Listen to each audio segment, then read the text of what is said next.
Hi guys, I am NK. Welcome to DG family. देखिए, आज की जो हमारी क्लास रहेगी उसमें हम Cartesian coordinate and straight line में जो भी फॉर्मूले यूज़ करते हैं उनका रिवीजन करेंगे। देखिए, क्या क्या फॉर्मूले यूज़ करते हैं Cartesian coordinate and straight line में क्वेश्चंस को सोल्व आउट करने के लिए, उनका मैं आपको यहाँ पे ओवरव्यू दूंगा और आपको ये फॉर्मूलेज रिवाइज करने हैं। तो देखिए, फर्स्ट फॉर्मूला कौन सा है? फर्स्ट फॉर्मूला है डिस्टेंस बिटवीन टू पॉइंट्स। अगर हमको बोल दे कि दो पॉइंट है x1 y1 and x2 y2, इनके बीच में डिस्टेंस फाइंड आउट करो। तो डिस्टेंस, अगर ये PQ पॉइंट है तो डिस्टेंस होती है PQ equal to under root x2 minus x1 का square plus y2 minus y1 का स्क्वायर। देखिए, ये रहता है PQ इजल टू रहता है under root x2 minus x1 का square plus y2 minus y1 दी स्क्वायर। नेक्स्ट है equation of x axis. X axis की इक्वेशन कैसे दी जाएगी? एक्स एक्सिस की इक्वेशन रहती है y इक्वल टू 0 और y एक्सिस की इक्वेशन रहती है x इक्वल टू 0। फिर आता है slope intercept form of the line. अगर किसी लाइन की इक्वेशन फाइंड आउट करने के लिए बोल दे और उसका जो अक्सर y एक्सिस पे इंटरसेप्ट है वो दिया हुआ है और उसकी स्लोप मतलब टेंजेंट दी हुई है, तो उसकी इक्वेशन कैसे फाइंड आउट करोगे? तो उसकी इक्वेशन रहती है y equal to mx plus c। देखिए, डायग्राम में दिखाया भी गया है। जो एंगल थीटा बना रहा है, टेंजेंट क्या रहती है? Tan theta. और जो वाई एक्सिस पे इंटरसेप्ट कितना ले रहा है? सी इंटरसेप्ट ले रहा है। तो अगर लाइन की इक्वेशन फाइंड आउट करने के लिए मैं बोल रहे हैं तो y equal to m x plus c line की इक्वेशन रहेगी। नेक्स्ट देखिए, नेक्स्ट है equation of a line passing through a given point with a given slope. अगर हमको एक पॉइंट दे दिया गया है और स्लोप दे दी गई है और बोल दिया गया है कि लाइन की इक्वेशन फाइंड आउट करो जो इतने स्लोप पे जा रही है और इस पॉइंट से पास आउट हो रही है, तो लाइन की इक्वेशन क्या रहती है? y minus y1 equal to रहता है m x माइनस x1। देखिए, यहाँ पर डायग्राम से आपको अच्छे से समझ में भी आ रहा है। नेक्स्ट देखिए, अगर टू पॉइंट दिए हुए हैं और लाइन की इक्वेशन फाइंड आउट करने के लिए बोल रहा है, एक पॉइंट है x1 y1, दूसरा है x2 y2, तो लाइन की इक्वेशन रहती है y minus y1 equal to रहता है y2 minus y1 upon x minus x2 minus x1, multiplication में रहता है x माइनस x1। नेक्स्ट देखिए, intercept form of the line. अगर किसी भी लाइन का एक्स एक्सिस पे इंटरसेप्ट दिया हुआ है और वाई एक्सिस पे इंटरसेप्ट दिया हुआ है, एक्स एक्सिस पे इंटरसेप्ट दिया हुआ है जैसे ए दिया हुआ है और वाई एक्सिस पे इंटरसेप्ट अगर बी दिया हुआ है, तो लाइन की इक्वेशन रहेगी x upon a plus y upon b equal to 1। देखिए, कई बार क्या होता है इस लाइन में और जो हमारी इलिप्स की जो इक्वेशन है उनमें कंफ्यूज रहता है। इलिप्स की इक्वेशन रहती है x square upon a square plus y square upon b square equal to 1, where a and b क्या रहती है? Major axis and minor axis रहती है। यहाँ पर ए और बी क्या रहता है? इंटरसेप्ट रहता है, एक एक्स एक्सिस पे रहता है, दूसरा वाई एक्सिस पे रहता है। तो स्लोप इंटरसेप्ट फॉर्म में अगर आपको इक्वेशन फाइंड आउट करने के लिए बोले तो क्या रहेगी? X upon a plus y upon b equal to 1।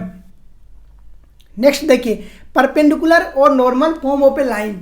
ये जो फॉर्म है कहाँ यूज़ की जाती है? जो जेई के क्वेश्चंस आते हैं उनमें यूज़ की जाती है। कई बार क्वेश्चंस इस बेस्ड पे आते हैं, कम आते हैं वैसे। परपेंडिकुलर और normal form of a line. अगर किसी लाइन के ऊपर परपेंडिकुलर दिया हुआ है और उसका क्या है कि नॉर्मल टेंजेंट वगैरह दिया हुआ है, तो किस तरीके से लाइन की इक्वेशन फाइंड आउट करते हो? देखिए, ये कोई लाइन है आपको दे रहे हैं जहाँ पर एम पॉइंट के ऊपर क्या है? परपेंडिकुलर डाला गया है। कहाँ से? ओरिजिन से 0,0 से, और ये कितना एंगल बना रहा है? अल्फा एंगल बना रहा है। तो लाइन की इक्वेशन रहती है x cos alpha plus y sine alpha equal to p, where p क्या है?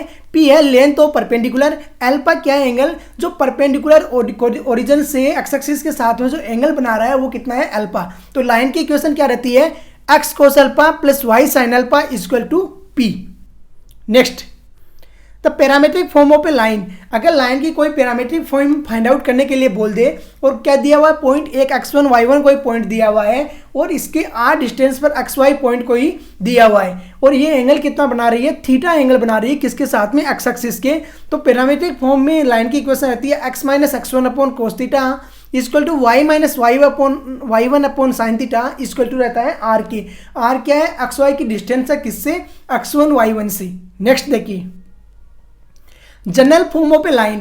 देखिए, general form of a line क्या है कि जो इक्वेशंस हम लाइन की जनरली आती है वो क्या रहती है? A x plus b y equal to plus c equal to 0।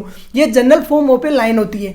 Next है angle between two non parallel and non perpendicular lines. देखिए अब जब लाइन परपेंडिकुलर है तो एंगल बिटवीन देम है वो 90 डिग्री ऑलरेडी आ जाएगा।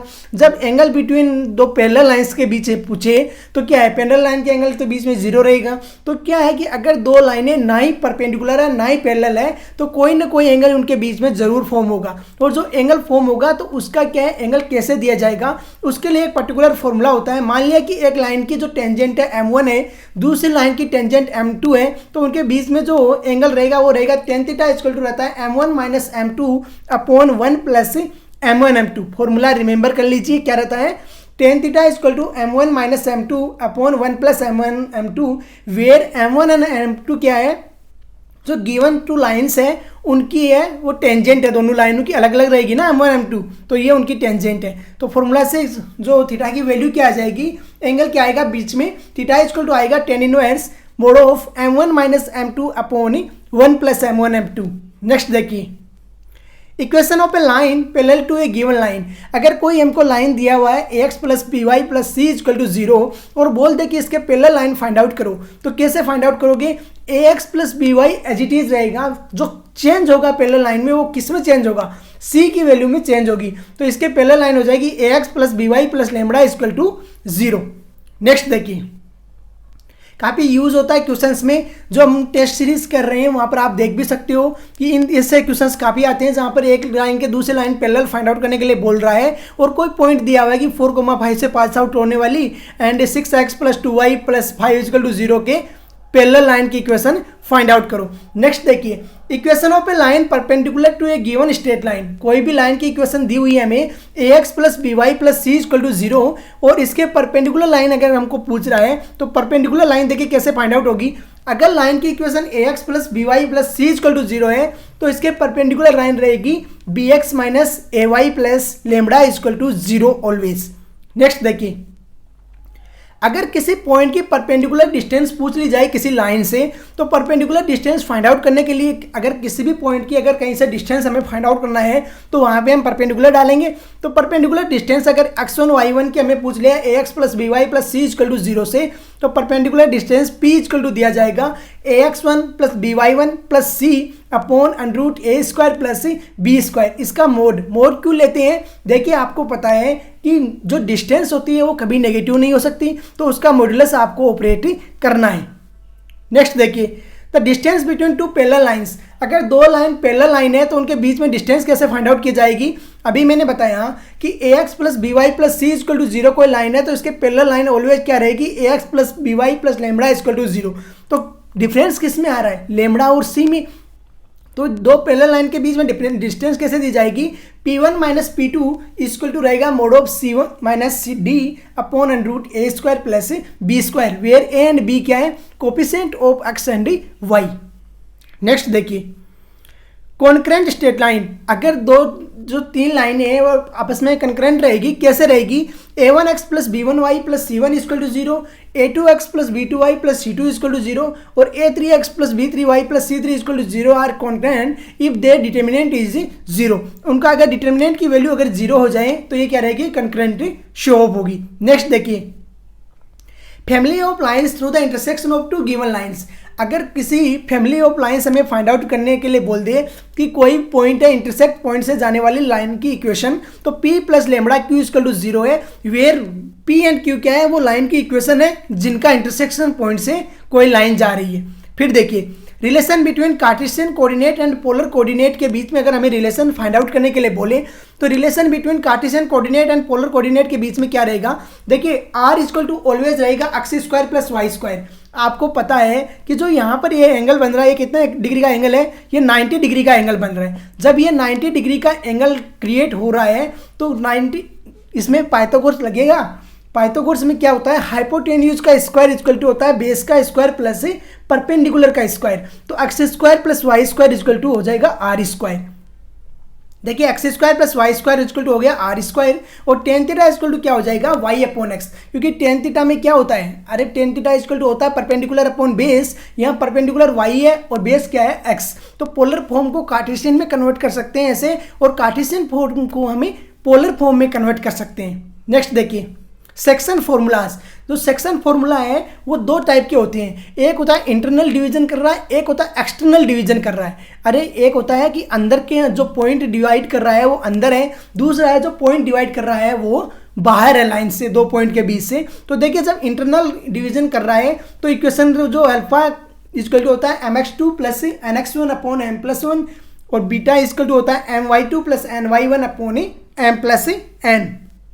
नेक्स्ट जब एक्सटर्नली डिवीजन करेगा तो वो जो अल्फा कोमा बीटा है वो बाहर रहेगा, उस टाइम अल्फा इक्वल टू रहेगा mx2 minus nx1 upon m minus n और बीटा इक्वल टू रहेगा my2 minus ny1 upon m minus n। ये कब कंडीशन है? जब एक्सटर्नली डिवीजन कर रहा है। एक्सटर्नली एंड इंटरनली अच्छे से आपको मैंने लेक्चर्स आए वहाँ समझाया है, यहाँ पर मैं सिर्फ फॉर्मूला रिवाइज करवा रहा हूँ आपको। वहाँ पर मैंने अच्छे से बताया कि एक्सटर्नली कैसे डिवाइड करता है और इंटरनली कोई भी चीज़ कैसे डिवाइड करती है। नेक्स्ट देखिए, if r is the middle point of a x1 y1 and b x2 y2 then the coordinate. अगर दो पॉइंट हमें दिया हुआ है x1 y1, दूसरा दिया हुआ है x2 y2 और इनके बीच के जो मिडल पॉइंट है उसका कोऑर्डिनेट पूछा गया है, तो उसके कोऑर्डिनेट रहते हैं x1 plus y1 by two x1 plus x2 by two और y1 plus y2 by two.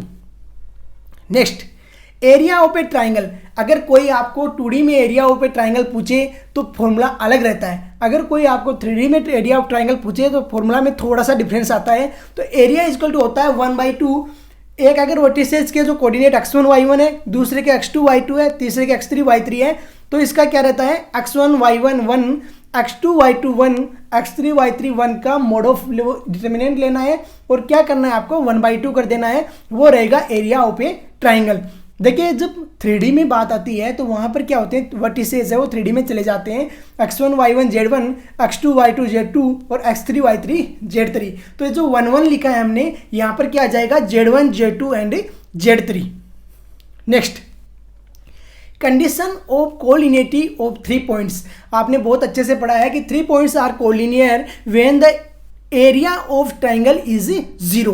जब एरिया ऑफ ट्राइंगल 0 हो जाएगा तो जो कंडीशन है वो क्या है, कोलिनियरिटी होगी, 3 पॉइंट आपस में कोलिनियर हो जाएंगे। अरे 3 जो पॉइंट है वो एक ही रेखा में होंगे, एक ही लाइन में होंगे, तो वहाँ पर क्या होगा कि कोऑर्डिनेट उनका जो एरिया ऑफ ट्राइंगल है वो 0 हो जाएगा।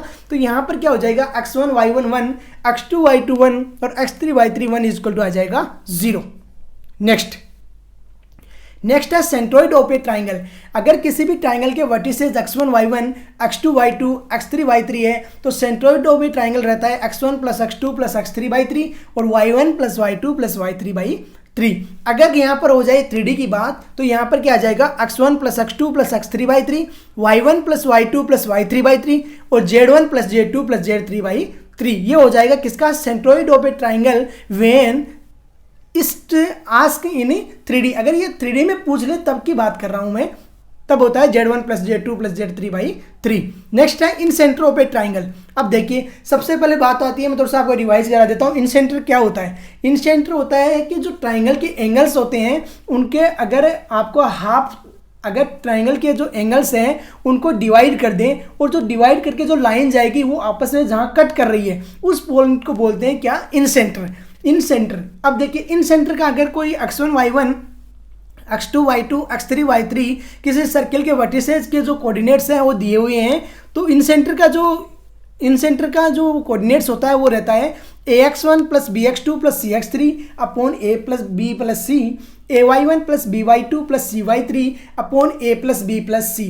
यहाँ पर abc क्या है, ये है length of sides, length of sides. जो ए में सेंटर, जो ए पॉइंट ले रहा हूं उसके सामने की लेंथ है स्मॉल ए, और जो बी पॉइंट ले रहा हूं वर्टिसेस उसके सामने की लेंथ है स्मॉल बी, और सी ले रहा हूं उसके सामने की लेंथ है स्मॉल सी। ये अच्छे से देख लेना और ये इसका फॉर्मूला रहता है। नेक्स्ट है सर्क्यूम सेंटर।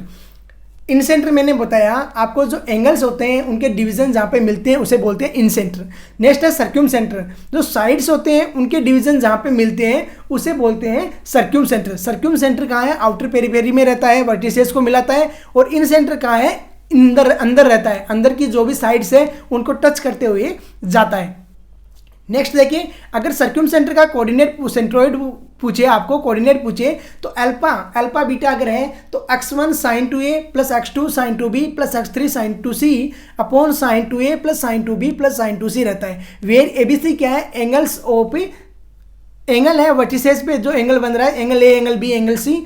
और जो x1 x2 x3 क्या है, कोऑर्डिनेट ऑफ ए वर्टिसेस है। और y1 y2 y3 क्या है, y coordinate of A vertices है। देख लेना अच्छे से, फॉर्मूला रिवाइज करना है, आपको रिमेंबर रखना है। नेक्स्ट देखिए, नेक्स्ट है ऑर्थो सेंटर। ऑर्थो सेंटर क्या होता है, अगर वर्टिसेस से सामने की जो साइड है उसके ऊपर जो परपेंडिकुलर डाल दें तो परपेंडिकुलर जहां पर आपस में मैच करते हैं उसे बोलते हैं ऑर्थो सेंटर। और ऑर्थो सेंटर के जो कोऑर्डिनेट्स हैं वो होते हैं x1 10a plus x2 10b plus x3 10c upon 10a plus 10b plus 10c, y1 10a plus y2 10b plus y3 10c upon 10a plus 10b plus 10c। तो last में सबसे important चीज आती है, relation between centroid capital G circumcentral O orthocentre as of a triangle. जो क्या relation रहता है इनके बीच में, किसके बीच में, सेंट्रोइड के बीच में, सर्क्यूम सेंटर के बीच में एंड ऑर्थो सेंटर के बीच में। तो देखिए इनके जो रिलेशन रहता है वो होता है H G in upon G O, H into G upon G into A O. मतलब क्या है कि orthocentre into centroid upon centroid into circumcentre is equal to ratio रहता है 2/1 का। कंपटीशन में डायरेक्ट भी पूछा जा सकता है, तो आपको इस बात का ध्यान रखना है। तो इस तरीके से आज ने हमने जो हमारी Cartesian coordinates and straight line के जितने भी फॉर्मूले हैं उनका रिवाइज कर लिया है। फिर भी कोई फॉर्मूला बचता है तो हम जरूर आपको आगे के लेक्चर्स में रिवाइज करवाते रहेंगे। तो आज का लेक्चर हम यहीं पे फिनिश करते हैं। जय हिंद, जय भारत।